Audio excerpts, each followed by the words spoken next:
Good evening. Welcome to the February 25th Lebanon Board of Works meeting. Our first order of business will be the Pledge of Allegiance. I pledge allegiance to the flag of the United States of America and to the republic for which it stands, one nation, under God, indivisible, with liberty and justice for all. All right, now we'll move on to the roll call of members. Madam Clerk, will you call the roll, please? Mayor Gentry. Present. Jane Taylor. Present. Bill Stoner. Present. Dick Robertson. Present. And Alan Milburn. Present. Thank Okay, you. all members are here. We'll move on to the approval of the minutes from our previous meeting. Any changes or edits to the minutes? Okay, would entertain a motion to approve the minutes. I make a motion we approve the minutes. We have a motion to approve. Is there a second? I second the motion. Motion and a second. All in favor say aye. Aye. Those opposed? All right, minutes are approved. Now we'll move on to department head reports. First up is Police Department, Chief Wormuth.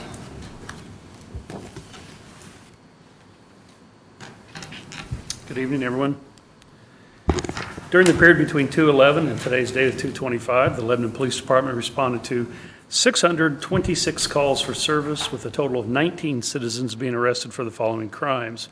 We had 4 for battery, 2 for possession of meth, 1 for public intox, 1 for residential entry, 1 for driving while suspended, 1 for leaving the scene of an accident, and 9 for wanted on a warrant. We issued only 3 handgun permits during this period. Sergeant Ted Bowling completed the Indiana Law Enforcement Instructor Development course in February. He'll be continuing on and trying to become a firearms instructor for the department soon. February 14th through the 18th, the department completed mandatory emergency vehicle operations training for all its employees. It's basically a review and discussion of our SOGs. We'll do the actual driving portion this summer, which again, I always like inviting some of the council members to test their skills behind the wheel. Might even try a city attorney this time and see how they do. February 20th through the 22nd, Officers Aaron Carlson, Frank Nolan, Trey Hendricks, and James Kuntz completed their training to become the department's newest field training officers. They will now be responsible for the advanced training of rookie officers who have recently graduated from the Indiana Law Enforcement Academy. During the month of February, crime scene investigator Colleen Clark has been conducting classes for the department on the safe evidence tracking software that we are now using.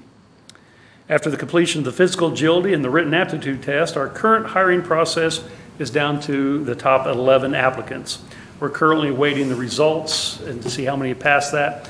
The next step, they will receive a full application and we'll be getting the background investigations.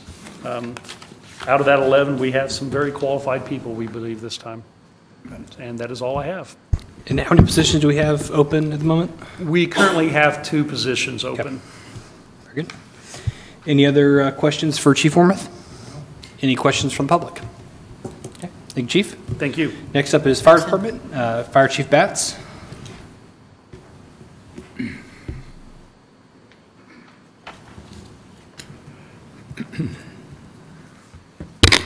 Good evening, everyone. Since the last Board of Works meeting, Lebanon Fire has made 138 emergency calls of service, logged 394 training hours, performed 18 commercial inspections, and participated in 1 public education event. On February 12th and 13th, firefighters Matt Young, Jason Hendricks, Jacob Fussell, and Jason Adams attended a 2-day National Fire Academy class. This class was hosted at the Indianapolis Fire Department, and it focused on initial company operations. These 4 individuals are very strong young leaders for our department, and we were happy to send them to the class, and they came back with great reviews. On February 21st and 22nd, myself, along with most of the company officers of Lebanon Fire, attended a 2-day class hosted by Brownsburg Fire and Elite Public Safety Consulting. This class focused on leadership and ethics. We felt like it was important for the leadership of our department to attend these classes, and it was very informative. It was great 2 days of lectures, and there was also some practical exams along with it, and it went very well. Enjoyed the class. I'm pleased to report that we have renewed our fire protection contracts with Harrison and Clinton Townships. We have a great relationship with these 2 townships, and we look forward to continue to serving them. And last Saturday was our annual pancake breakfast, and this year we were able to raise over $5,000 by the goodwill of our community. The community really stepped up, and the response was overwhelming. And we were able to donate over $5,000 to the family of Jolene Gibson. That's all I have for you this evening. Thank you, Chief. Any questions for Chief from the board? No. Any questions from the public? Okay, thanks, sir. Next up is Parks Department, John Messenger. Good evening. Our Daddy-Daughter Dance will be held April 13th this year, and tickets will be on sale March 1st. We're hoping for a good turnout again this year, and the theme is Beauty and the Beast. Our annual Easter egg hunt will be held on April 20th at 10:30 a.m. at her cabin in Memorial Park. With special guests, obviously, the Easter Bunny. As always, we're expecting a large crowd with over 10,000 eggs to hunt for, at least 5 more than Zionsville has, whatever. We always got to outdo them. The splash pad's moving right along. The excavating will start tomorrow. The excavating equipment started late today. They didn't get in till late. Starting to dig and put the recirculating tank in and then all the plumbing. But the silt fencing went up today, moving right along with that project. Real excited about that, but the plumbing installation will go after we get all the excavating done. Really like the job superintendent down there. Great guy, and he's real motivated to be ahead of schedule, which is always good. There again, weather permitting. The dog park's making some progress too. Hopefully fencing will go in this week. Along with the electric, we'll finish up putting it in, installing it. We have a few drainage issues that we're addressing right now and hopefully get those going, moving the water to where we want it to move, and really looking forward to that project too. We've interviewed over 40 seasonal employees and have hired roughly about 35 already, some of them from last year, some of them new, getting them certified and all that, getting them in the process. Even though the process started, we're still accepting lifeguard applications along with concession stand help, maintenance, seasonal positions. Anybody interested over 15 years old, please apply. Also, one other note, lastly, outdoor improvements or landscape, what is it, John? John Solutions. There you go. Yeah. Yes, no, it has helped the city, donation. He got in there and donated and helped knock down the old conservation club, saved the city quite a considerable amount of money. I want to thank him personally for that, did a great job. He's got some grading to do, but right now you can't grade anything, but it was a lot more, bigger project, I think, than what he planned, because you never know once you dig into it to what you get. But he did a very good job, and I greatly appreciate his help down there. That's all I had. Thank you, John, and thank you, John, for your donation to the city. We really appreciate it. Yeah, thank you, John. Thank you. Any questions for John Messenger from the board? Any questions from the public? Okay. Thank you, sir. Thank you. Next up is Engineering Department, Kevin Krulik. Good evening, and thank you, board members. Engineering update for this week. Looking at the new Northern Interchange, just a quick update there that our INFRA grant, that's the Infrastructure for Rebuilding America program, a federal program, that application is now in our final draft form, and we're in the home stretch here to be able to submit that a week from today. March 6th, I believe, is the actual deadline. So that will go in, hopefully provide some funding for the Northern Interchange. Looking downtown, things that have happened since we last met, things are slowly starting to gear back up again, but there has been a little bit of work around the square. All the courthouse memorial monuments were reinstalled. There's still a little bit of tuck pointing and cleanup work on the masonry, but all those monuments have now been reset in their final positions. Water main work on Phase 4, that's the section of Main Street between 39 and West Street, also continued in the last week, and all those mains have been installed. Work expected in the coming weeks. That water main that was installed on West Main Street will begin testing. We'll actually begin testing of that tomorrow. And water main then installation will continue west of West Street moving forward. Water service laterals will also be in by the end of next week. The asphalt and brick pavers, those are scheduled to be removed tomorrow, so they'll start that removal tomorrow and be done with that by the end of the week. So bear with this as you try to, especially those trying to get access to the Huntington Bank drive-through. We will make sure that stays open at all times, but there'll be a lot of equipment moving in and around that area. Storm sewers are also scheduled to start going in this week on Wednesday in that last section, Phase 4, Main Street from 39 to West Street. So Wednesday, that storm sewer work will begin. Remind everyone that the West Main Street project, the next contract, that no total road closures will begin until April 1st, but the water main work will continue as we have started. Moving west, that water main work is essentially under the sidewalk on the north side of the street. We will maintain access to the front steps of the post office at all times. Want people to know that. You can still be able to walk up to the post office, go in and take advantage of your post office services there. But please be careful. Please be mindful of the caution tape and staying behind that and staying on those protected routes as we move forward with construction. Also want to let everyone know we are working with the schools and the Boys and Girls Club to try to develop some alternate drop-off and pickup routes for the Boys and Girls Club to make sure that those there's no interruption in service there. And the contractor is more than willing to work with us to make sure those things happen. Keep in mind there's still some things that we're holding off starting until the spring. Milling and resurfacing of State Road 39 at both intersections with Main and Washington. We have some storm sewer work in the intersection of Washington and 39 that will also not take place till we get to warmer weather. And then the signal work and traffic signal work in intersection upgrades at 32 and Meridian will also start later this spring. One last item that is waiting for warmer temperatures would be the final pavers there at the corner of the Key Bank building, the southeast corner of Main and Meridian, or Main and 39. We did put some stone in those recessed areas to avoid the tripping hazard, but that will have to come out and receive a coat of asphalt before the pavers go down.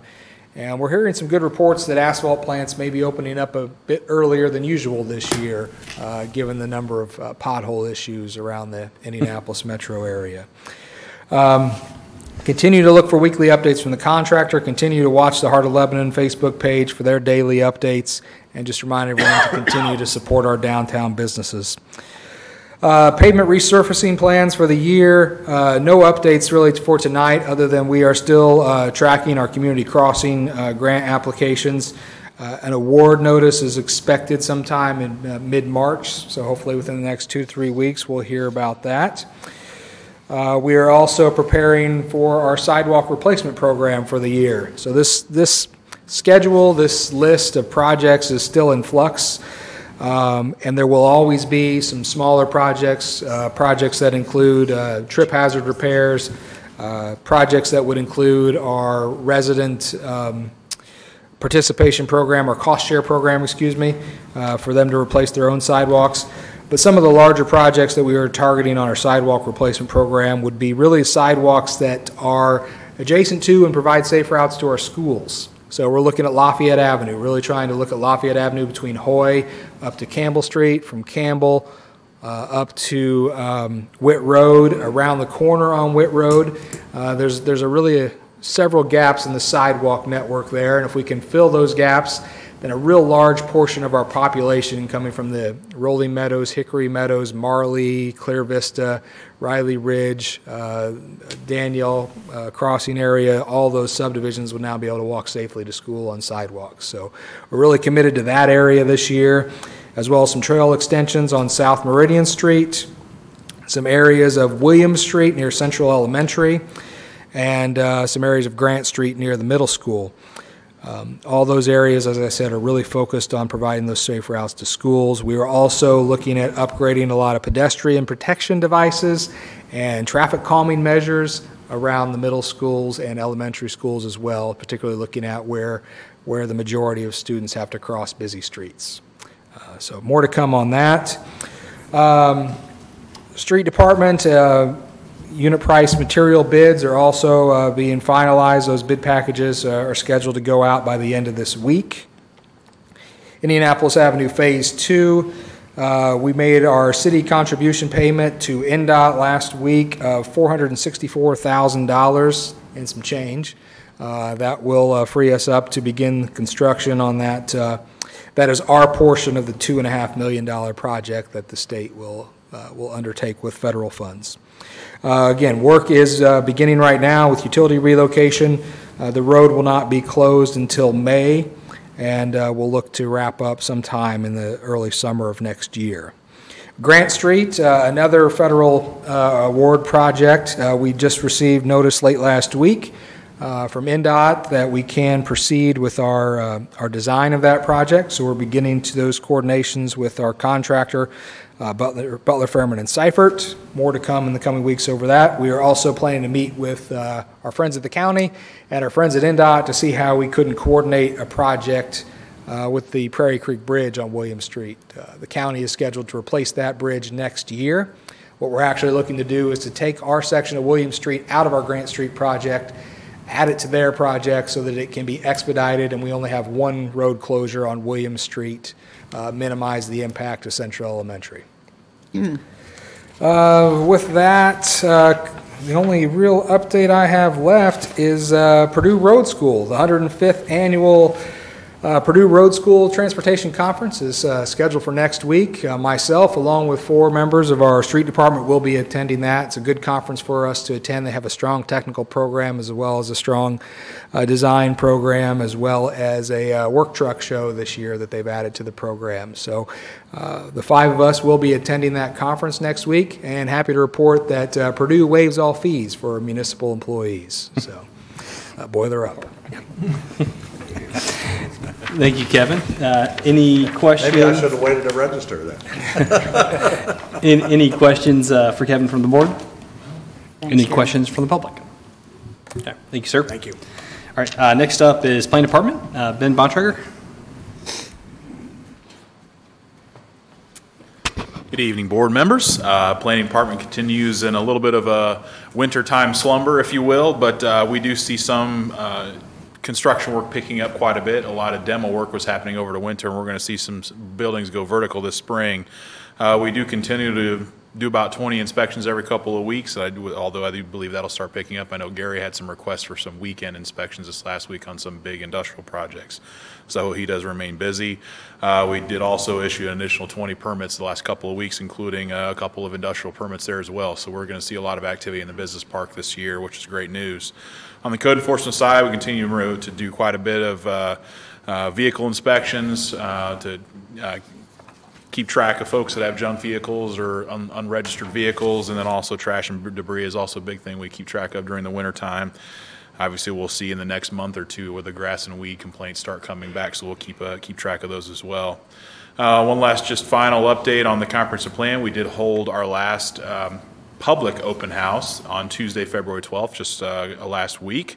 We had a good turnout. As I always say, we'd love to have more people, but I was pretty happy with the turnout we did have, and a lot of those folks were very involved in the discussion, so that was great. So those folks were asked to review all of the objectives that are going to be part of the plan, vote on what they think were the most important things so we could develop a list of key initiatives that we really focus on the next 3 to 5 years. So they were able to help us do that, so we'll be finalizing that list of key initiatives over the next week or so, and continuing to build the website that will become the final plan. So right now I'm anticipating, and this is my educated guess, that we'll be ready to start going for Plan Commission and Council approvals sometime in the next several months. So we expect late spring, maybe early summer, that we'll be coming to get that plan adopted. So it's really starting to come together at this point. That's all I have. Okay. Thank you, Ben. Any questions for Ben? I got one question. Yes, sir. And this is, Rob's going to have to jump in there or whatever. I don't know. I don't know if it's the city should oversee this or not, or it's none of our business because it's a private company that owns it. But the last couple weeks, and maybe the police chief can add to this, but the last couple weeks I've noticed the lights are out in the parking lot at the shopping center, out at DW3's out that way. They're fixed. They're fixed? Okay, good. I've noticed the last couple of weeks they were out and it was just like, that is dangerous in the parking lot. So I thought, well, is there something that we should do? So anyway, that was it. Glad they're fixed. Thanks. Solving the problems. All right, very good. Yeah, I know it's private property. I just, but it's just really, really dark out there. Well, and we do require them to have lighting out there too, so. Yeah. They were waiting on a park. Yeah, I figured there was something, but it's just, wow. It was dark out there, Any other questions from the board for Ben? Any questions from the public? Okay. Thank you, sir. Thank you. All right, next up is Street and Stormwater Department, Dave Newell.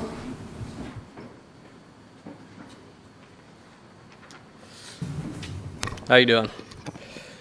Well, as you can guess, we've been pretty busy fixing potholes. We got 40 tons of coal mix that Triangle Asphalt hauled for us. We just paid them to haul it. That way we'd make 2 trips instead of a lot in our trucks. But so thanks to them for hauling that for us.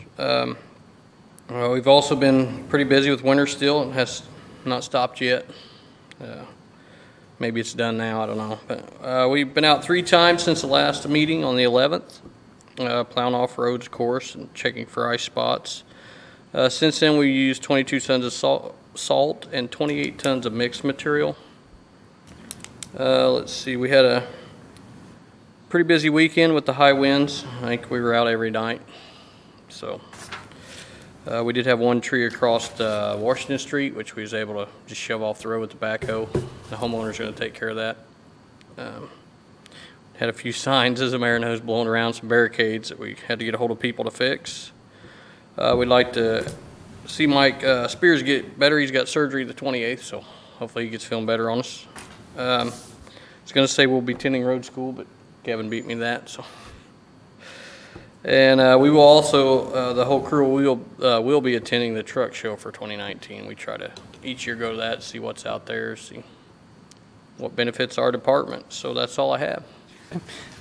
Dave, I had a question on limbs. If people had limbs that came down in the last kind of big windstorm, what do they do with those? Just like normal, just stack them by the road. We didn't get the chipper out today because I figured it's 17 degrees. So we'll probably start tomorrow, give them a chance to put it out. But yeah, if they just put it out by the road like we usually do, we'll pick it up. Okay, great. Also on that note, I guess we had one call today about a branch hanging down over the sidewalks for the kids. So if people see that, we don't mind coming out and trying to get that down. So they give us heads up. And they can always report that on either to the street department or on the app, right? Yep, yeah, either way. Okay. Yep, no problem at all. Okay. Thank you, Dave. Any questions for Dave from the board? Any questions from the public? Okay, thank you, sir. Thank you. All right, Joe is out this week, so no communications and community development report. So that takes me to old business. Is there any old business come for the board? I don't have anything on my agenda. No. No, okay. Then we'll move on to new business.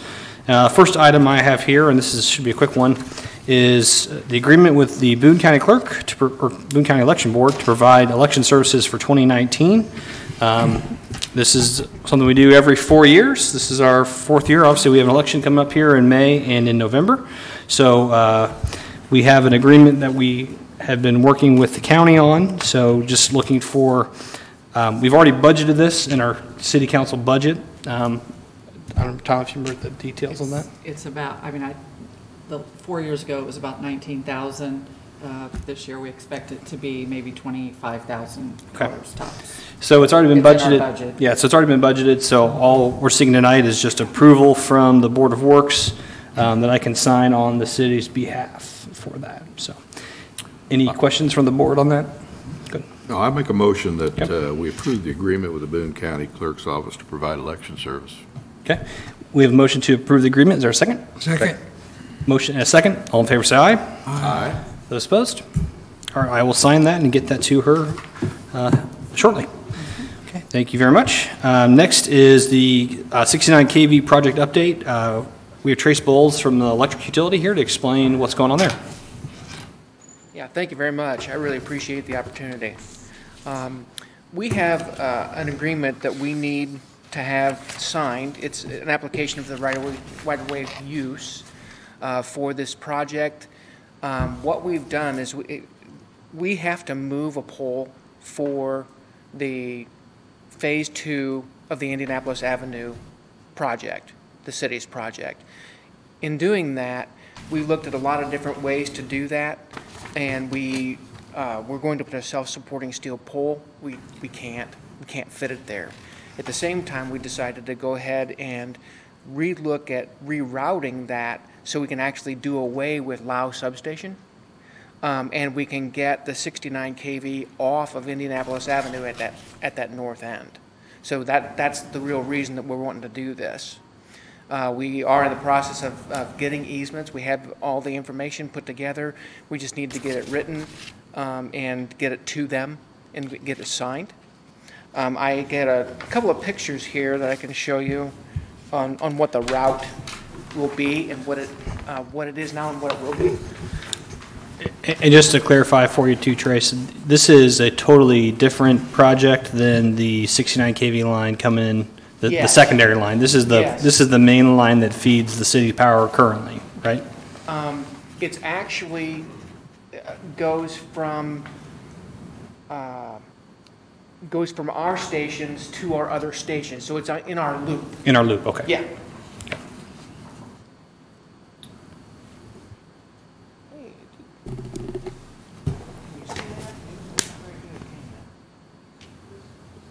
Too glossy?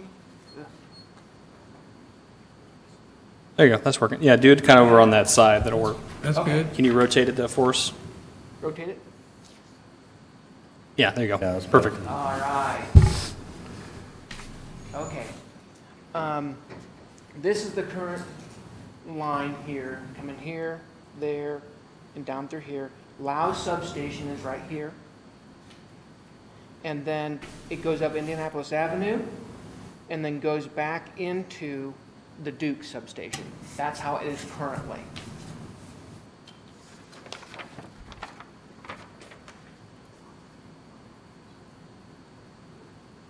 What we're looking to do, you can see down below, it no longer comes from this and moves down, but it goes almost straight across, comes up Grant Street, and then ties into this corner. What this allows us to do is actually have a way to feed the hospital from another source, because this circuit, the distribution circuit here, actually can feed the hospital. So that gives us one more step with that. So that's what we're really looking to do. There are many benefits to this particular project. We have to move it. As far as the Indianapolis Avenue, we have to move the pole. Then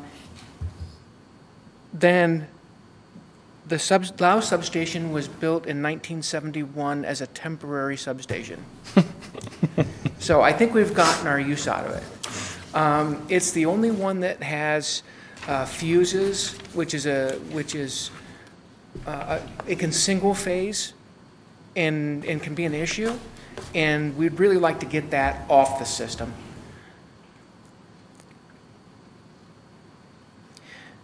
At this point, what we're going to do is we're going to actually remove the 69 kV that goes up Indianapolis Avenue as far as we can. And when we do that, it allows us then to clean up the gateway coming in. So those are some of the reasons that we're trying to do it. We just couldn't fit the big pole in there, and really, it's a blessing we couldn't, because that really allows us to get this cleaned up. So what we're asking for is the application for right-of-way use, because is an overhead project. We have to come to the board and ask for permission to be able to put in an overhead line. 69 kV is not practical to go underground. The other thing that this really helps us do is right now there's a piece of property there that we are getting the easement from that they're eventually going to develop. So we'll actually have the electricity there already. So there are a lot of advantages to it. I would just look at Kevin and Ben. Any concerns from your standpoint, planning and engineering?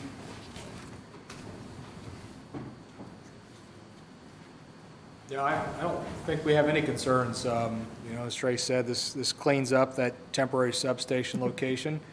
It'd be good to see that go away. Provides probably better power needs for a piece of property that is looking to develop here in the near future. I would probably like to look specifically at the locations along Grant Street. We are looking at some point in the future that Grant Street would be reconstructed, as well as the intersection with Grant Street and Indianapolis Avenue, that Grant Street would take a turn into Indianapolis Avenue to create a more of a 90-degree perpendicular intersection. So those are sort of long-term things that we're looking at with the reconstruction of Grant Street at some point in the future.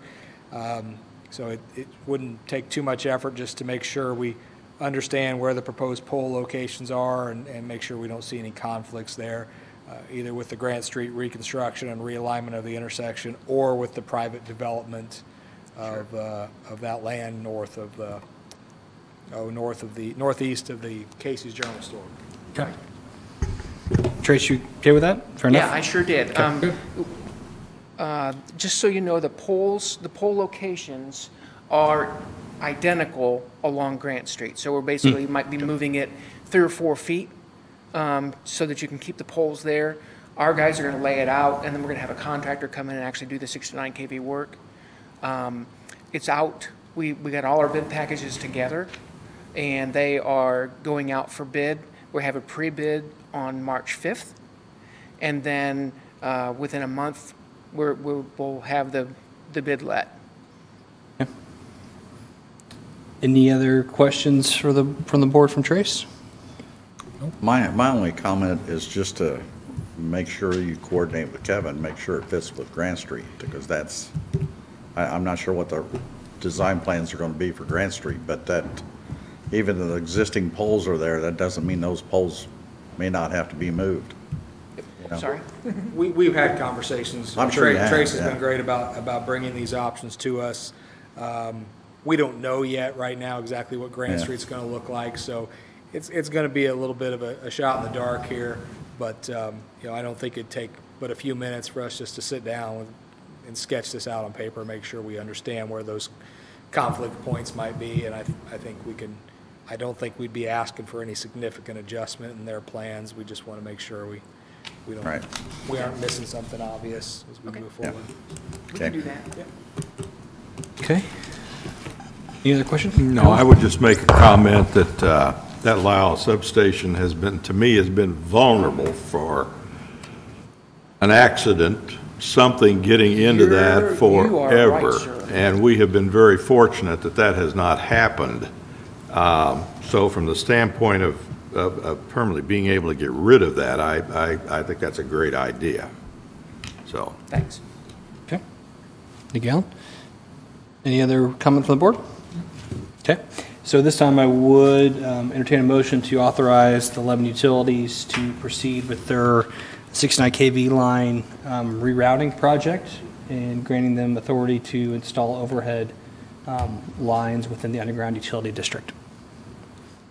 That was long. You can say so moved if you want.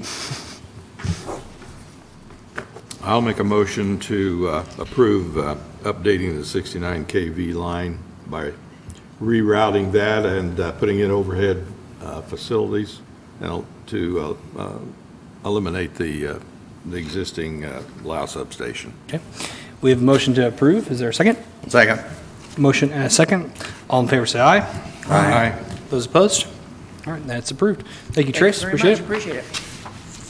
Okay, and last but not least is the stormwater budget presentation by Mr. Krulik.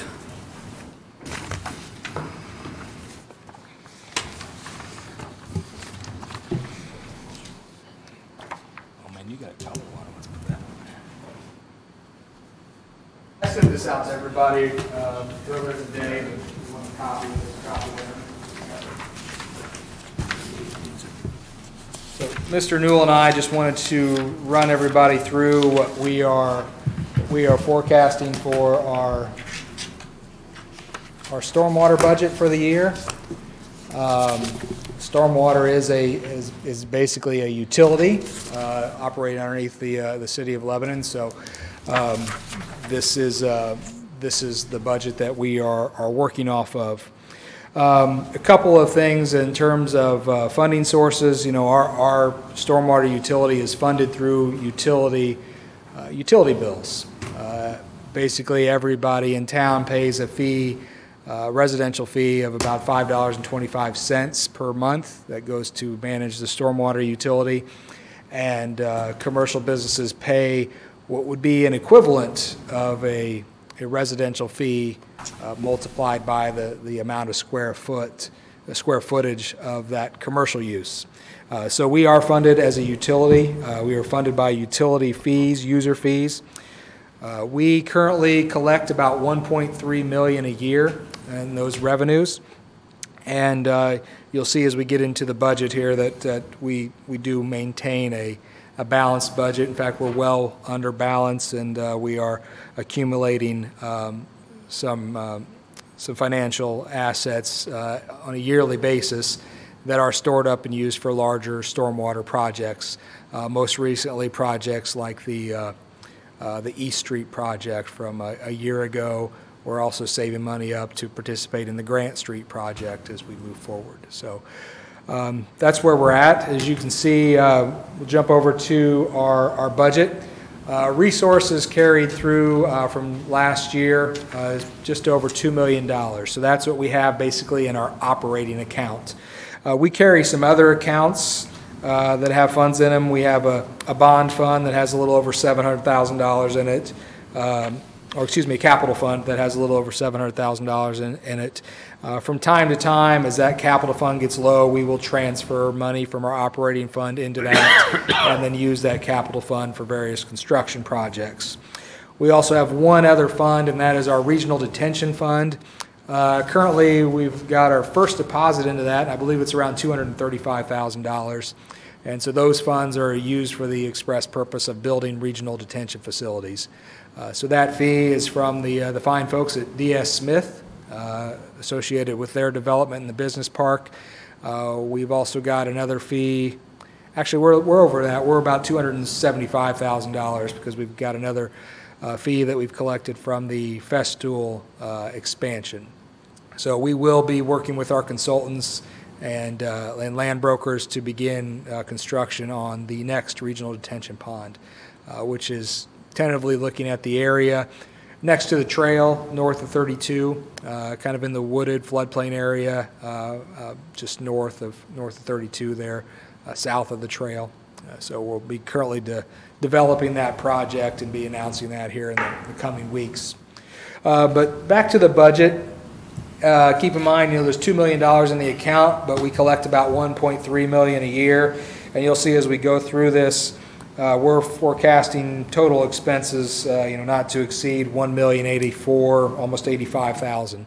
Again, so we're operating well within the black. As we move down through this, I won't spend a whole lot of time, but happy to pause and answer any questions that you might have for either myself or Dave, and it would behoove us to thank Lana Fairfield for her work on this. She does a lot of work keeping track of this and helping us, as well as the clerk treasurer's office. But going down the line, item 30401, legal fees and Board of Work member salaries. We are a year ago, we combined forces, if you will, and combined our stormwater board, or absorbed our stormwater board into the Board of Works. So we still participate in the payment of legal fees associated with the Board of Works, as well as the member salaries that you collect for agreeing to sit on this board and attend the meetings.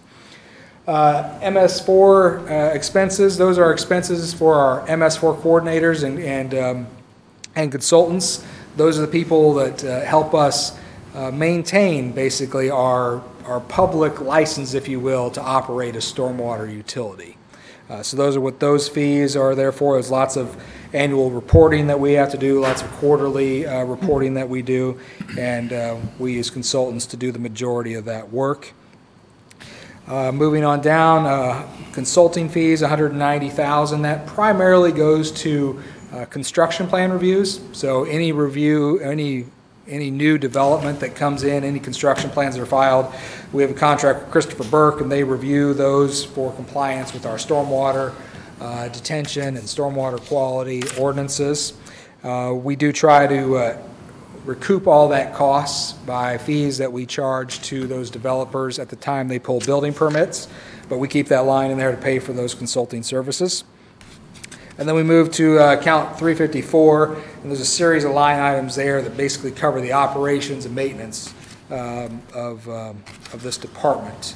So at the top, 35401, storm sewer department salaries, total of $222,000. Operating supplies, total of $56,550. Those are office supplies. Those are shop supplies that we use to maintain that department.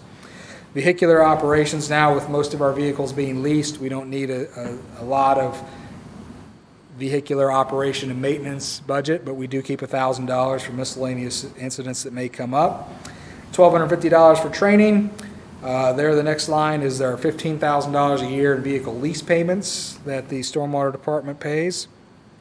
And then we have a $75,000 budget that we put out every year for storm sewer cleaning, storm sewer investigation. We do a lot of work on a professional service basis looking at inspections of our stormwater facilities, primarily related to our road resurfacing projects. Before we resurface a road, we want to make sure the stormwater infrastructure underneath is adequate and functioning correctly. So we spend a lot of that money money is used for those projects, as well as other cleaning and inspection work based on complaints that we might get about slow drains or standing water. That's where also some of those fees come from.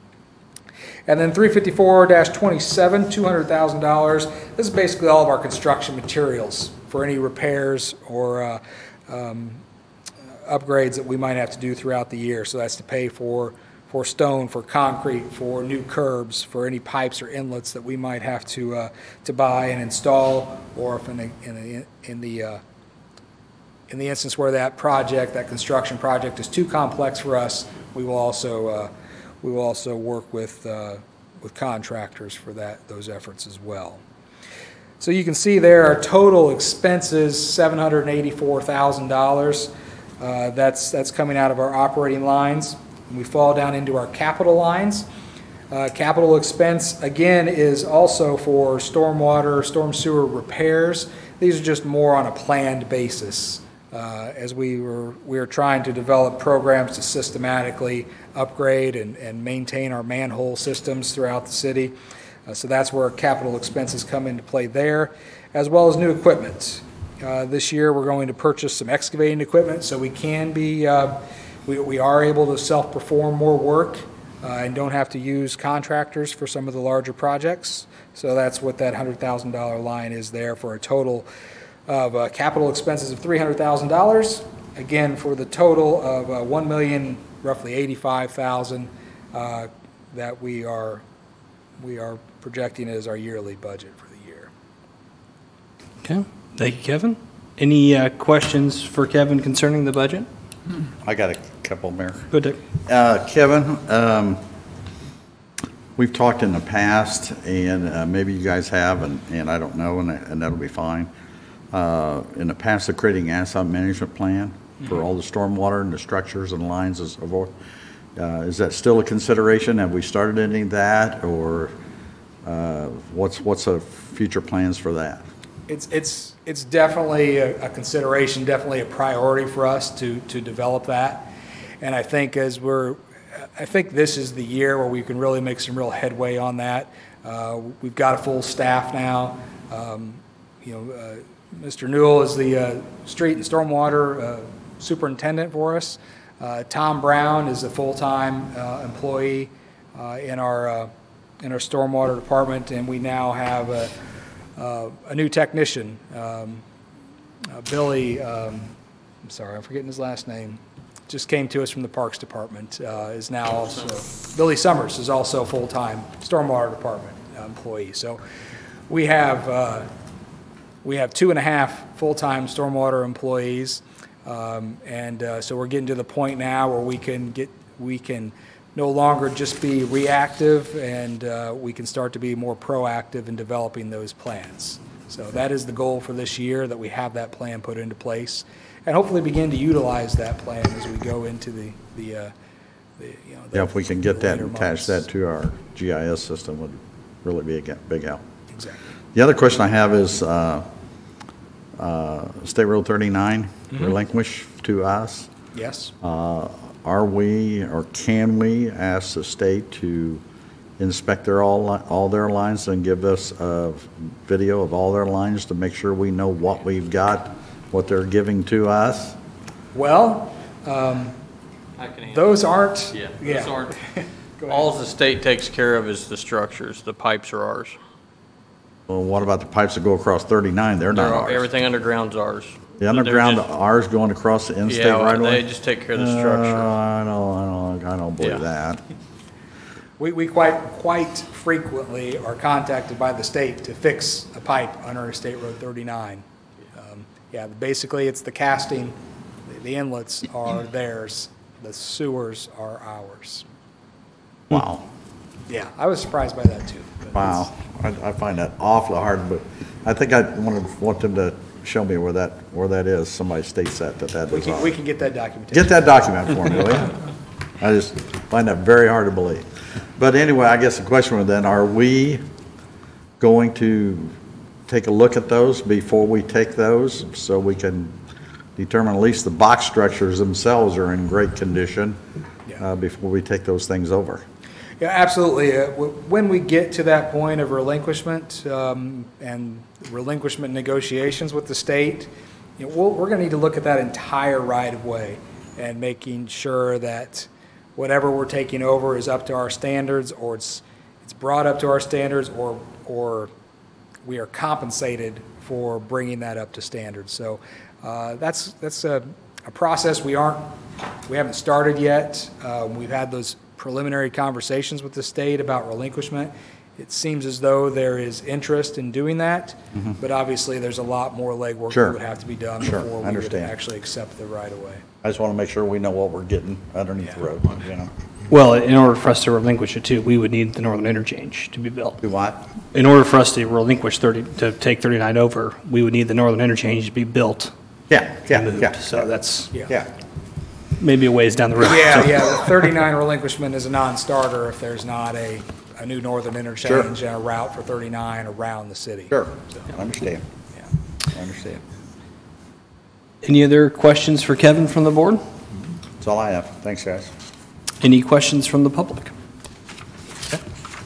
Thought that'd be a good exercise for him to present that to us. And No, I think it is too. We're getting a lot of good work out of the stormwater department, so I appreciate you guys Thank you. jumping on things, getting it taken care of. Thank you, Kevin. All right, that concludes what I have for new business. Is there anything from the board? Okay, then I would move on to claims and would entertain a motion. Make a motion, we pay claims. We have a motion to pay the claims. Is there a second? Second. Motion and a second. All in favor, say aye. Aye. Those opposed? All right, claims are approved. And would entertain a motion to adjourn. I move to adjourn. We have a motion to adjourn. Is there a second? Second. Motion and a second. All in favor, say aye. Aye. Those opposed? All right, we are adjourned. There is no city council meeting tonight, so thanks for watching and good evening.